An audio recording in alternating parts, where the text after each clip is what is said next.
Assalamualaikum. Welcome back to my channel Spice Up by Daulat. வீடியோக்குள்ளே போகிறதுக்கு முன்னாடி இது வரைக்கும் ஸ்பைஸ் அப் பை தௌலத் சேனலில் சப்ஸ்கிரைப் பண்ணாதுங்க சப்ஸ்கிரைப் பண்ணுங்கள். கூடவே பெல் ஐக்கானை கிளிக் பண்ணிங்கன்னா நான் போடுற வீடியோஸோட நோட்டிஃபிகேஷன் உங்களுக்கு வரும். இன்றைக்கி ரெசிபி வந்து காடை மசாலா. காடை மசாலாவுக்கு தேவையான பொருட்கள் 5 காடை நான் எடுத்திருக்கேன். அதை வந்து 3 to 4 பீஸாக நான் அதை வந்து கட் பண்ணி எடுத்து வச்சுருக்கேன். ஒவ்வொரு காடையை வந்து நம்ம ஃபஸ்ட்டு ஃப்ரை பண்ணி எடுக்கணும். ஸோ அதுக்காக மேரினேஷனுக்கு 1/2 டீஸ்பூன் அளவுக்கு சால்ட் ஆட் பண்ணியிருக்கேன். மஞ்சள் தூள் வந்து ஒரு 1/4 டீஸ்பூன், இஞ்சி பூண்டு பேஸ்ட் 1 டீஸ்பூன், மிளகாய் தூள் 1 டீஸ்பூன், அப்புறம் தயிர் வந்து 1 டீஸ்பூன், ஃபுட் கலர் அதாவது கேசரி தூள் வந்து ஒரு 1/4 டீஸ்பூன் ஆட் பண்ணி இதை நல்லா வந்து ஒரு மிக்ஸ் கொடுத்து இது வந்து ஒரு 15 to 20 மினிட்ஸ் வந்து நம்ம மேரினேட் பண்ணி வைக்கணும்.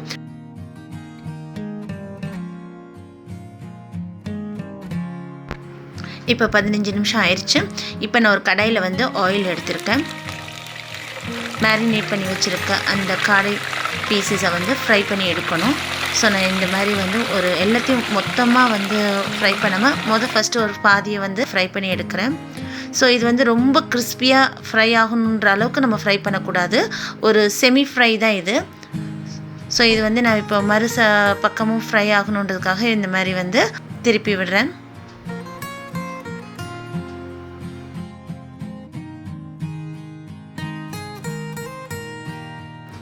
ஸோ இது ஃப்ரை ஆனது போதும். ஸோ இதை நான் வந்து இப்போ ஆயிலேருந்து எடுத்துடுறேன். இதே மாதிரி நான் வந்து மீதி இருக்கிற காடையும் ஃப்ரை பண்ண போகிறேன்.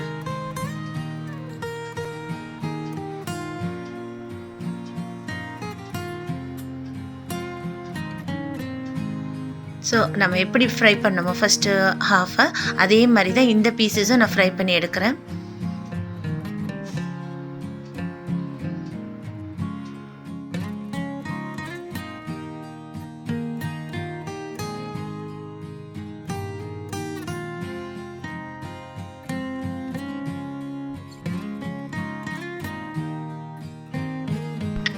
இப்போ நான் வேறு ஒரு கடாய் எடுத்திருக்கேன். அதில் வந்து 2 டேபிள் ஸ்பூன் ஆயில் ஆட் பண்ணுறேன். நம்ம ஏற்கனவே ஃப்ரை பண்ண ஆயிலை தான் நான் இதில் இப்போ சேர்க்குறேன். So 2 table spoon oil add பண்ணக்கப்புறம் பெருஞ்சீரகம் 1 டீஸ்பூன், அது எண்ணெயில் ஃப்ரை ஆனதோட கொஞ்சம் கருவேப்பிலையும் எண்ணெயில் வெடிக்க விடுறேன்.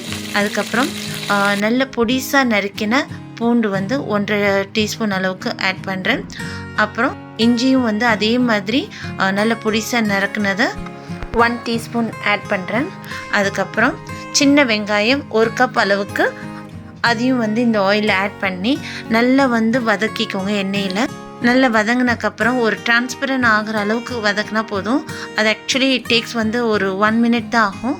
இதோட வந்து பச்சை மிளகாய் வந்து ஒரு 3 பச்சை மிளகாய் வந்து நல்லா பொடிசாக நறுக்கி அதையும் ஆட் பண்ணியிருக்கேன்.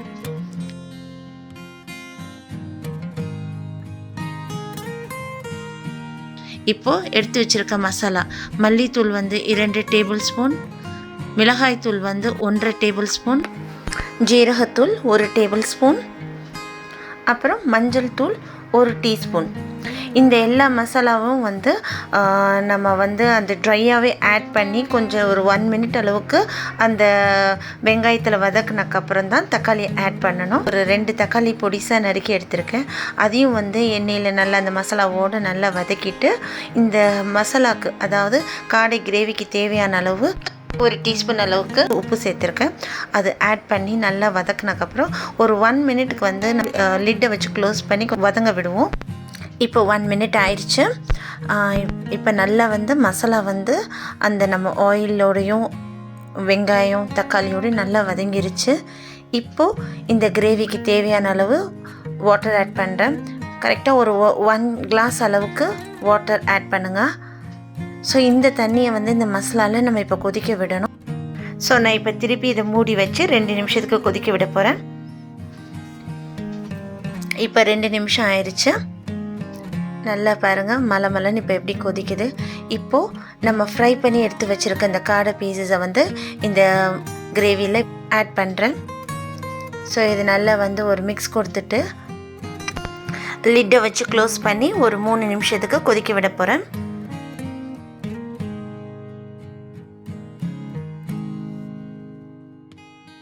காடை கிரேவி பாருங்கள் எப்படி ரெடி ஆயிடுச்சுண்டு. ஸோ நல்லா அந்த ஆயில் அதுவுமா வந்திருக்கு தெரியுதுங்களா.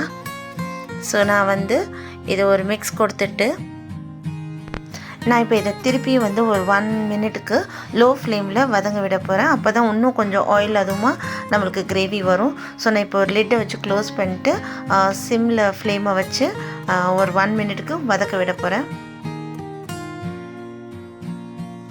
1 மினிட் ஆயிடுச்சு பாருங்கள். யம்மி அண்ட் டேஸ்டி காடை masala is ready.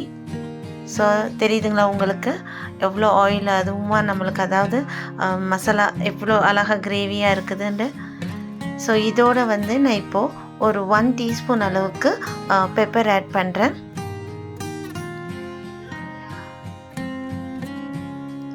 Pepper add பண்ணி ஒரு மிக்ஸ் கொடுத்துட்டு நான் இதோட கேஸ் ஆஃப் பண்ணுறேன். இதை நான் இப்போ ஒரு பவுலுக்கு ஷிஃப்ட் பண்ணுறேன். இது உண்மையிலே ரெஸ்டாரண்ட் ஸ்டைல் கிரேவியாக இருக்குங்க. அவ்வளோ டேஸ்ட்டாக இருந்துச்சு இந்த காடை கிரேவி. இந்த கிரேவி ரைஸுக்கும் நல்ல டேஸ்ட்டாக இருந்துச்சுங்க. டிஃபன் ஐட்டம்ஸ்க்கும் இது நல்லா இருக்கும். லைக் பூரி, தோசைக்கு, சப்பாத்திக்கு இதுக்கு கூட வச்சு சாப்பிட்லாம். ரொம்ப ரொம்ப டேஸ்ட்டாக இருந்துச்சுங்க. கண்டிப்பாக நீங்களும் இந்த ரெசிபியை உங்கள் வீட்டில் ட்ரை பண்ணிவிட்டு இது எப்படி இருந்துச்சுன்னு உங்களோட கமெண்ட்டை என்னோட ஷேர் பண்ணுங்கள். இது வரைக்கும் ஸ்பைஸ் அப் பை தௌலத் சேனலுக்கு சப்ஸ்கிரைப் பண்ணாதவங்க சப்ஸ்கிரைப் பண்ணுங்கள். அப்போ தான் நான் போடுற புது புது வீடியோஸும் அது ரெசிபீஸும் உங்களுக்கு சேரும். ஸோ கண்டிப்பாக அடுத்து ஒரு நல்ல ரெசிபியோடு நான் உங்களை சந்திக்கிறேன். அன்டில் தென் பாய், டேக் கேர், அஸ்ஸலாமு அலைக்கும்.